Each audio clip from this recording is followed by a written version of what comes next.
الله. السلام عليكم شباب. طايرة جاوا نفيه أليفة. طبعا شباب هاي تبزيري الطايرة، هاي متاح للبيع. بعد أول جوازية لها الطايرة مزاقة عندي، بس جاهزة هسه. أليفة عيون حمر، طايرة كلش حلوة.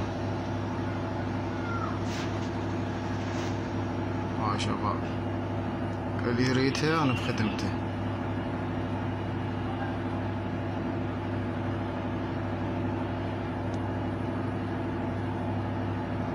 تطلع خارج القفص، يعني تصيلها تجيك ما تستغرب منك، من أي بشر ما تستغرب.